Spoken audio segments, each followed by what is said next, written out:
आदरणीय भक्तजनों, आपके हृदय में विराजमान भगवान श्री राम के चरणों में वंदन करता हूं। अभी तक वाल्मीकि रामायण में आप सुन रहे थे वाल्मीकि जी के आश्रम में नारद जी के द्वारा, स्वयं ब्रह्मा जी के द्वारा वाल्मीकि जी को रामायण लिखने की प्रेरणा दिया गया, जिससे वाल्मीकि जी ने रामायण को कलमबद्ध किया। इसके बाद योग्य पात्र कुश और लौ को इसको गाने का अभ्यास कराया। कुश और लौ वाल्मीकि जी के आश्रम में इसको बार बार गाए हैं। इसके बाद उनको भेजा गया अयोध्या, जहां भगवान श्री राम राज कर रहे हैं। अयोध्या में जाके गलियों में जब वो गा रहे थे तो उनको भगवान श्री राम जी ने अपने दरबार में बुलाया और अपने दरबार में श्री राम कथा का गान करने के लिए उनसे कहा, आप आदरणीय भक्तजनों, कुछ समय के लिए आप भी चलिए त्रेता युग में।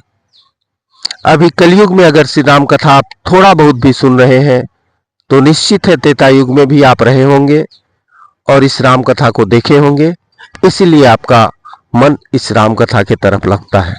इसलिए मैं बार बार आपके हृदय में विराजमान भगवान श्री राम के चरणों में वंदन करता हूं।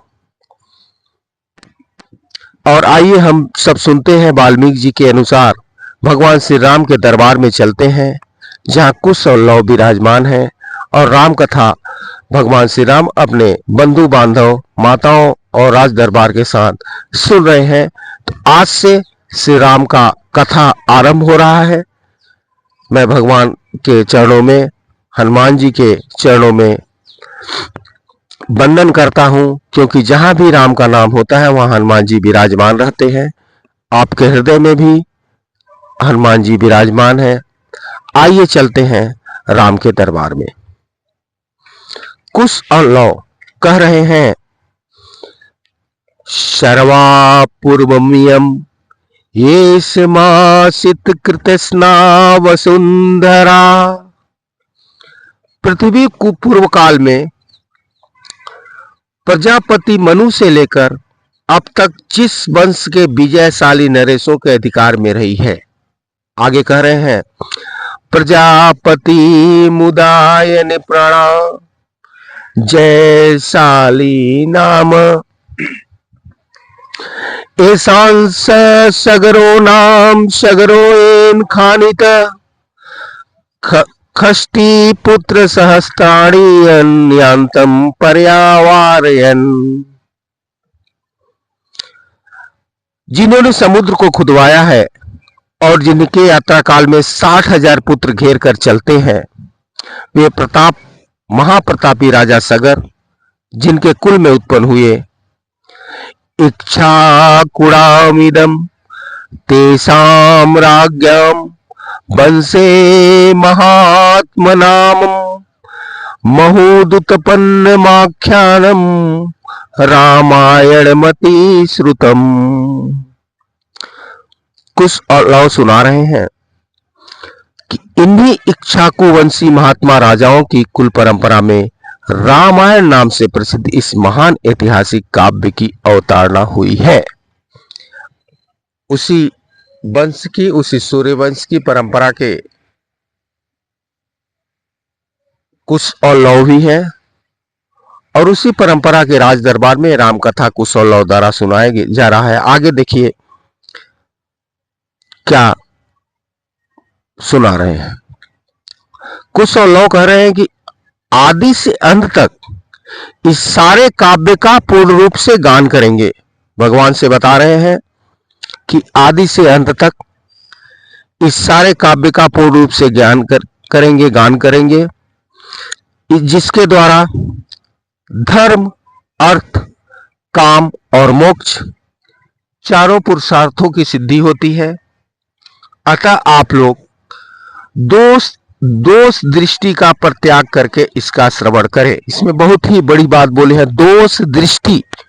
इस रामायण के कथा में दोष को मत देखिए। अगर आपकी दृष्टि किसी दोष को देखती है तो संदेह है कि वाल्मीकि जी द्वारा ये रचित रामायण पूरी तरह से आपको समझ में नहीं आ रहा है। इसलिए हम सब दोष दृष्टि को त्याग कर यही शब्द कुशलव उस दरबार में बोले थे। तो आइए, जिस तरह से रामकथा का वर्णन वाल्मीकि जी कर रहे हैं और कुशलव सुना रहे हैं, हम सब त्रेता युग के उस कालखंड में राम के दरबार में चले। आगे कुशलव बता रहे हैं, कौशल नाम से प्रसिद्ध एक बहुत बड़ा जनपद है। उस समय कौशल नाम उस जनपद का था जो सरयू नदी के तट पर बसा हुआ है। वह प्रचुर धन धान्य से संपन्न, सुखी और समृद्धशाली है। उस जनपद में अयोध्या नाम की एक नगरी है। उस जनपद की जो राजधानी थी उसका नाम अयोध्या है, जो समस्त लोकों में विख्यात है। उस पुरी को स्वयं महाराज मनु ने बनवाया और बसाया था। महाराज मनु से लेकर और कुश और लव तक का कहानी ये श्री राम चरित्र का वर्णन है। आगे कुश और लव समझा रहे हैं, यह शोभा शालिनी महापुरी 12 योजन लंबी और 3 योजन चौड़ी है। यहां बाहर के जनपदों में जाने का विशाल राजमार्ग है। बता रहे हैं कि इस अयोध्यापुरी से बाहर के जनपद में जिलों में जाने के लिए विशाल राजमार्ग बना हुआ है। राजमार्ग का वर्णन कर रहे हैं। इस उभय पार्थ में विविध वृक्षवलियों से विभूषित होने के कारण सुस्पष्टतया अन्य मार्गों में विभक्त जान पड़ता है। हर मार्ग में अलग अलग तरह के पेड़ लगे हैं, जिससे कि बाहर जाने के लिए उस पेड़ों के माध्यम से ये जाना जा सकता है कि ये मार्ग कहां जाता है। सुंदर विभाग पूर्वक बनाया हुआ यह मार्ग इस पुरी की शोभा बढ़ा रहा है। इस पर खिले हुए फूल बिखरे जाते हैं तथा प्रतिदिन उस पर जल का छिड़काव होता है। उस मार्ग पर फूल बिखेरे जाते हैं और प्रतिदिन जल का छिड़काव हो रहा है। स्वर्ग में देवराज इंद्र के ने अमरापुरी नगरी जिस तरह से बसाई है, इसी प्रकार धर्म और न्याय की बल पर महान राष्ट्र की वृद्धि करने वाले राजा दशरथ अयोध्यापुरी में विशेष रूप से फिर बसाए हैं। अब राजा दशरथ का कहानी बता रहे हैं, उनके अयोध्यापुरी का वर्णन बता रहे हैं। यह पुरी बड़े बड़े फाटकों और किवाड़ों से सुशोभित है। इसके भीतर पृथक पृथक बाजारें हैं। यहाँ सब प्रकार के यंत्र और अस्त्र शस्त्र संचित है। इस पुरी में सभी कलाओं के शिल्पी निवास करते हैं। यह उस समय का वर्णन है जब प्रभु इस धरती पर नहीं आए थे और अयोध्या में महाराज दशरथ राज्य कर रहे थे।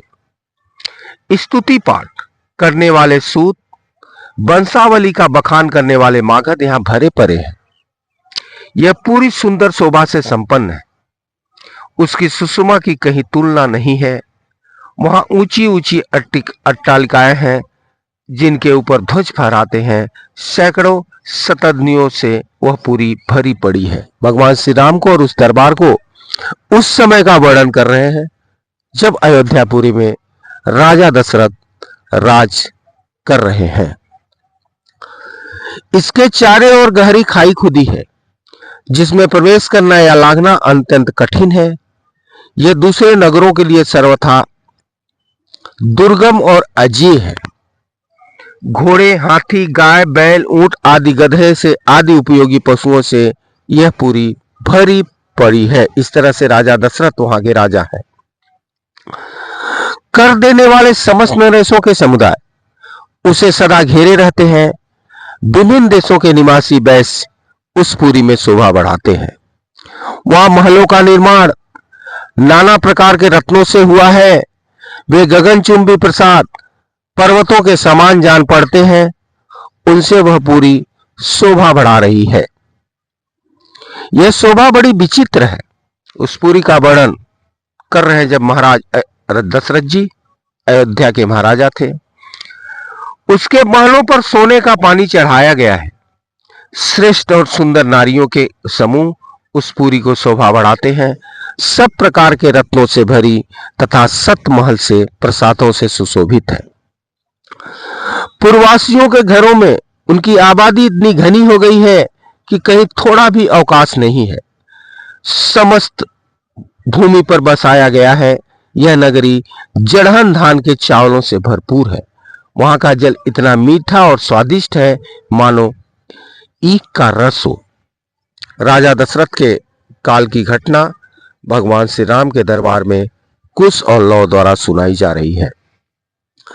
भूमंडल की सर्वोत्तम नगरी दुदुम्बी, मृदंग, बीड़ा, पड़ाव आदि वाद्यों के मधुर ध्वनि से अत्यंत गूंजती रहती है। देवलोक में तपस्या से प्राप्त हुए सिद्धियों के विमान की भांति उस पुरी का भूमंडल सर्वोत्तम स्थान है। वहां सुंदर महल बहुत अच्छे ढंग से बसाए और बनाए गए। उनके भीतरी भाग बहुत सुंदर है। बहुत से श्रेष्ठ पुरुष उस पुरी में निवास करते हैं। जो अपने समूह से बिछुड़कर असहाय हो गया हो, जिसके आगे पीछे कोई न हो तथा जो शब्द वेदी बाण द्वारा बेधने योग्य हो तथा युद्ध से हार कर भागा जा रहा हो, ऐसे पुरुषों पर जो लोग बाणों का प्रहार नहीं करते, जिनके सदे सदाए हाथ शीघ्रता पूर्वक लक्ष्य भेद करने में समर्थ है। मतलब असहाय लोगों के द्वारा, युद्ध में भागे हुए लोगों के द्वारा, समूह से बिछड़े हुए लोगों के द्वारा, दीनहीन के द्वारा वहां पर किसी को बाण नहीं चलाया जाता, किसी को सजा नहीं दी जाती। इस तरह से महाराज दशरथ जी वहां पर राज कर रहे हैं। अस्त्र शस्त्रों के प्रयोग में कुशलता प्राप्त कर चुके हैं तथा जो वन में गरजते हुए मतवाले सिंहों, व्याघ्रों और सुअरों के तीखे शास्त्रों और भुजाओं के बल से भी बलपूर्वक मार डालने में समर्थ है। ऐसे शास्त्रों महारथी पुरी के अयोध्या पूरी वीरों से अयोध्यापुरी भरी पूरी है। उसमें महाराज दशरथ ने बसाया और पाला है। अग्निहोत्र साम, दम आदि उत्तम गुणों से संपन्न तथा 6 अंगों सहित संपूर्ण वेदों के पारंगत विद्वान श्रेष्ठ ब्राह्मण उस पुरी में सदा घेरे रहते हैं। वे शास्त्रों का दान करने वाले और सत्य में तत्पर रहने वाले हैं। ऐसे महर्षि कल्प महात्माओं तथा ऋषियों से अयोध्यापुरी सुशोभित है तथा राजा दशरथ उसकी रक्षा करते हैं। इस तरह से महाराज दशरथ के राजमहल का और वहां का पुरी का वर्णन करते हैं। आगे वो वहां के शासन की व्यवस्था और नागरिकों की व्यवस्था का वर्णन करेंगे। आपको अगले अंश में इसको सुनने को मिलेगा। फिर हम चलेंगे कुश और लौ भगवान श्री राम के दरबार में किस तरह से इस कथा का वर्णन करते हैं। तब तक अपनी वाणी को विराम देता हूं। आपके हृदय में विराजमान भगवान श्री राम के चरणों में वंदन करते हुए अपनी वाणी को विराम देता हूं।